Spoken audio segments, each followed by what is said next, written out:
Welcome back to part 2 of our mini-series covering Project Empower and their world record attempt to cross the Atlantic Ocean in a 2-man rowing boat.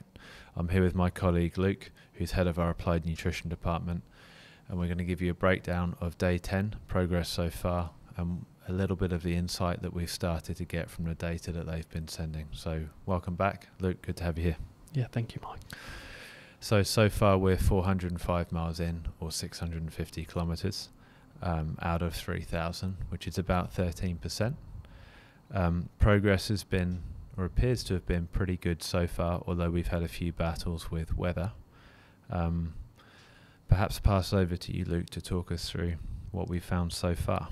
Yeah, so, I mean, Damian, from his updates, he was sort of explaining that a lot of these attempts will go wrong in the first few days when they're leaving New York. So, depending on the weather, depending on currents, they're really battling. And I know sort of day 2 and day 3 were pretty rough, and they were really fighting. They were not getting a huge amount of distance for the work you're doing, which it's not just physically challenging at that point, but it starts to have a real mental strain when that's how you start off. But where they're at now, they're very close to getting in the Gulf Stream, which is basically a massive current up the east coast of the United States that will carry them pretty much northeast and really, really help them out. So instead of battling currents, they'll be going with the current, and they'll hopefully have an easier time of it. You bring that up, Luke. We'll have a look at the current, because I think for a lot of people, at least for myself, when Damian was talking, we always say Damian, but it's obviously a 2-man team here, but Damian was one of our main points of contact for a lot of the planning. But what I wasn't aware of, it's actually getting off the coastline near New York, which is particularly difficult as they go against typically the prevailing wind and current. And what we can see here, what Luke can bring up, is that when they get near the Gulf Stream, they'll start to have a pretty strong current behind them that will help them towards their crossing attempt. And Luke, how fast is that current for people that don't know? So I think that current can get up to about 4 knots. And to put that into context, over the first few days, they were averaging around 1 knot of boat speed. Yeah. So it's a huge help.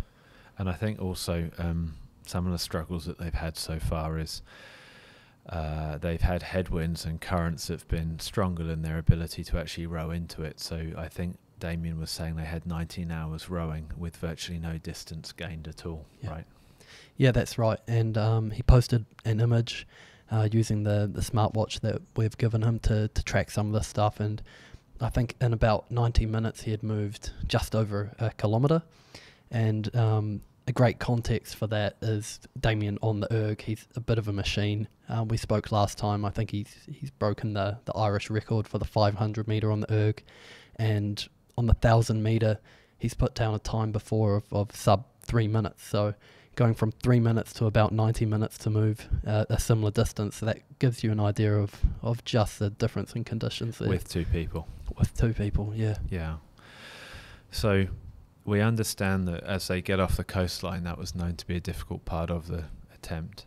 I believe it's been made worse by some poor weather, but they're past that now, although I think it was pretty difficult in the first few days. And now, day 10, 650k off the coast and about to enter the Gulf Stream, which we understand it to be a pretty key part of their tactics. And so as you can see from the overlay, we're just right on it now. Our data is a little bit out of date, and they may be very close to it right now. So we are in touch with their team. We're hoping to be in touch with their weather router over the course of this project, so that we can understand and bring to you the strategy that they have behind making use of these very powerful tides and weather systems to help them across in their record attempt. So probably brings us to a bit of a team update, Luke. Yeah, I mean, a little bit of a funny thing for us is we get these updates, and because of the process they have to go through for actually filming that and then getting the internet connection and sending it to their team and uploading, that all takes a bit of time. So the updates that we get are a few days behind the live GPS tracker that we actually see. So when Damian and Fergus are sending through those updates, it's a little bit out of date, and we can kind of get a glimpse into the future and see how they're actually progressing. So that said, our AIS and position tracking is a lot more accurate. And they've got a Garmin InReach that they're using as well, so we can live track them. So if they're talking about how they're really struggling, and we've seen that on a video, we can go ahead and look basically a couple of days into the future and see, okay, well, they've clearly made it past that, and they're going really well now. So with those updates, there's a few challenges that they're facing that are sort of probably expected, but some unexpected, and things that we probably wouldn't think about. I mean, we're very aware of the physical challenge of doing something like this, but there's a lot of things that you won't think about that are giving a little bit of trouble. So one of those, for example, being space on the boat. I mean, it's two very big guys, and Damian's done a solo row before across the Atlantic, but now he's got Fergus there, and they're both big rugby players, and there's it's a small big boat. roommate. Yeah, and not a lot of personal space. You know, you're doing everything on the boat, and that makes things difficult, right? I mean, even moving around the boat, Damian was saying Fergus has been banging into things and hurting himself, and the rowing's hard enough, and then you go on your break and you run into these sorts of issues, and it makes resting hard as well. Yeah, and I think on top of that, for the first, I'm aware in the first 10 days or maybe the first 6 days, there were several days of really challenging weather. So their boat, all of their activities, rowing, living, sleeping, cooking, have just been made a lot harder at times by some pretty rough conditions. But we do know from an update that the past 36 hours, Fergus has said that the rowing has been solid, in his words, so we think less interrupted by weather and other delays, and they've really been able to start getting into it. We know that the weather's been a little tricky, in that it's very hot currently at the moment, and they have no shelter from the sun during the day, and then there's not a lot of wind, I believe, at the moment, so they have very high temperatures in their cabin during the day and then also at night time. Yeah, so and another issue with that is they have a very, very small cabin. You've got two bodies in there at times when they're both trying to sleep, and it heats up like an oven. And because of the weather conditions and the waves, if you leave that hatch open, everything will get absolutely soaked. So that's just another challenge. Yeah, but I think they're doing well. Damian said during the event that they get on very well. They know that it's something, keeping up team morale during something very difficult is obviously hugely important. But from one of his video updates, you can see that they're laughing about it, but they're obviously very close friends. Yeah. I mean, when you're running into all these challenges, like I said, the rowing's hard, but the resting isn't easy either. Yeah. And that just is going to wear you out. You're going to be running into a lot of fatigue, and mood is going to become a huge factor in this, and mentality as well. It's a physical challenge, but it's just as much a mental one as well. I think Fergus called it torture, right? Yeah, he did. Rowing's hard, sleeping's hard, everything's hard. So, I mean, we understand team morale's good at the moment. Progress is going well. It's been a tricky start, but as often can be the way with these things, and they're sticking with it. And we understand that it should soon become a lot easier for them. We struggled a little so far to get the data that we think we will soon get. So getting a broadband internet connection is probably not their main priority. We're due quite a lot of data soon. We think probably well over 100 hours of data will be coming our way. Probably all of it actually, but a couple of 100 hours. But we haven't got that just yet, but we hope to bring that to you all next week. But in the meantime, we do have a couple of rowing shifts from Damian, which Luke's been able to bring out some stats that will get more interesting over time, but just start to shape the event. So this is not a sprint. This is a 50-day effort. But do you want to talk us through some of what you found so far, Luke? Yeah, so looking at, we did get a bit of data as they left New York for the first day or two, and quite interesting. We're learning alongside them about what this event sort of entails, and we talked a bit about speed being very slow going, especially to start as they're battling that weather and those currents. So sort of averaging somewhere between 1 and 2 knots. And then we sort of look at the strokes per minute that they're doing, and we do talk about it being a marathon, not a sprint, and we're getting around 20 strokes per minute, which is 1 stroke every 3 seconds when you put it that way. Yeah. So it's very slow, but it's of course very, very long, and maintained speed. So from that and from the volume of work they're doing, Damian, we think, is burning somewhere between 400 to 500 calories per hour. Yeah. Of course, when you are doing the volume of work that they are doing, that adds up, and it will add up to... And that's straight energy expenditure. So yeah, there's and more in addition. Yeah, that's right. It's energy expenditure. So we think he probably is burning somewhere around that 10,000 calorie mark per day, as we predicted. It's something else to consider when you're thinking about that. Obviously, we want to replace those calories, and they've planned to replace those calories.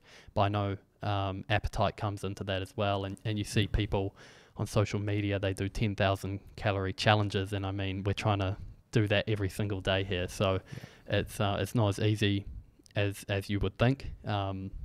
Replacing those calories, and also, you know, eating takes time, and they need sleep. So I think a big one as well is making sure that they have the food they need, or nutrition they need, for the event, no matter how it goes. Yeah. So in the first 10 days, we may have seen less rowing than intended due to weather and other issues, but nevertheless, they have the product available, and they can tailor their nutritional intake to the conditions, what they're able to eat, but also to replace calories they may or may not have burnt in their rowing schedule so far. yeah, and that was always the plan, was to be able to tailor the strategy there. And I spoke to Damian before the event, and I know, to give themselves the best chance, they were hoping to go really hard in those first few days, and they were thinking about... I think they had to, right? Yeah, and they were thinking about front-loading their calories and potentially backing them off after those first couple of days. So there's a couple of things that we're looking at. And that was to get them off the short line, yeah, basically. working against that current and that so wind.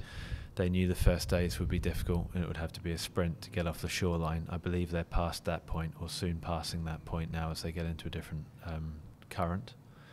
But they got met by some pretty difficult weather at the same time. But I think they've punched through that and done well. But yeah, and another thing that they did for that energy expenditure, I mean, they prepared before the event, and they loaded up on calories. The thinking there being, last time Damian did his row, he lost a lot of weight, and that's kind of expected, as you're going to burn into your energy stores. So if you plan for that, you put on a bit of fluff, Damian calls it, before the event, then that's actually quite an efficient way to access energy, as opposed to bringing it in food, which is heavy, it takes up space. You can basically just store that energy on yourself. And so they've planned for that. It's a pretty brutal process, being in a calorie or an energy deficit during a storm in a row for days on end, but a little bit of resilience there. Yep. Hard one though. Why don't you just talk us through a little on the heart rate you've seen so far for that first hour, because I think for a lot of people, just to give some shape to that. Yeah, so Damian's looking, his heart rate's around sort of averaging 100 beats per minute. So for a guy like him, that's probably somewhere between 50 and 60% of his heart rate max, which we spoke about in episode 1, sort of sitting around that aerobic.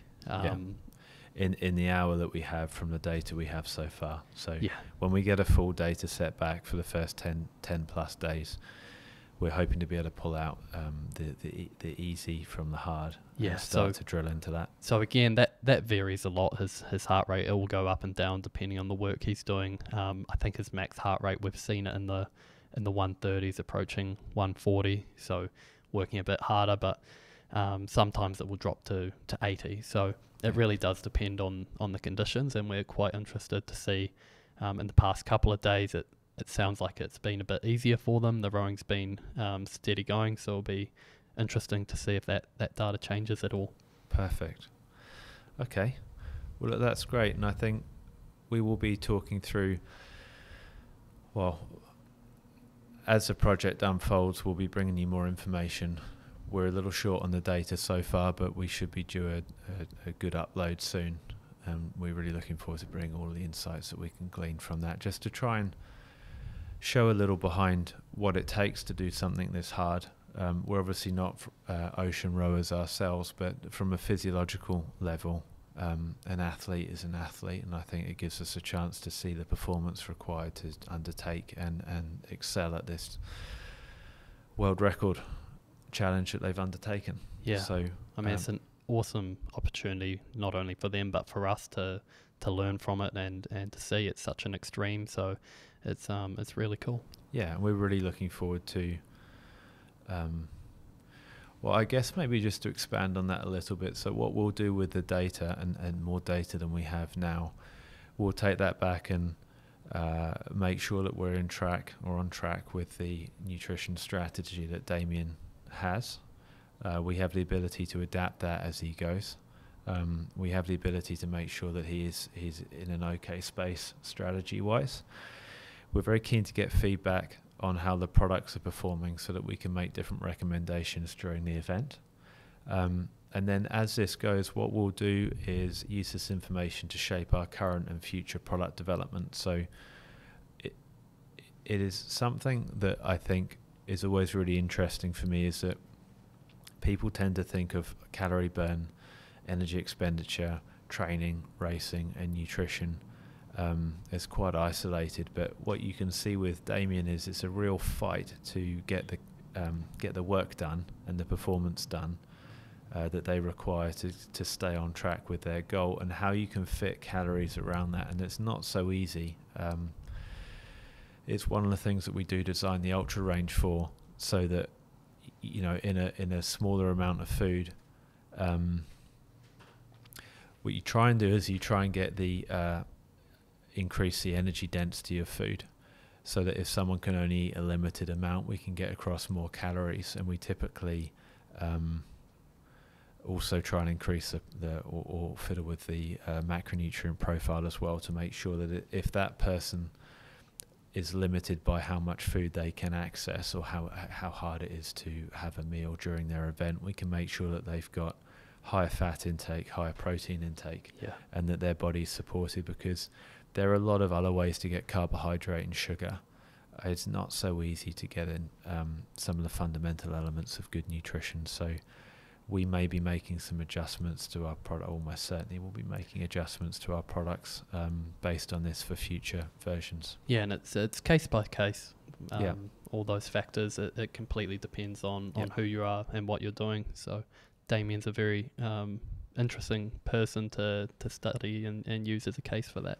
An extreme case, but there's a lot of people out there that are also in this similar area. So yeah, anyway, more to come, and please follow along. We'll bring you the best information that we can as this event unfolds.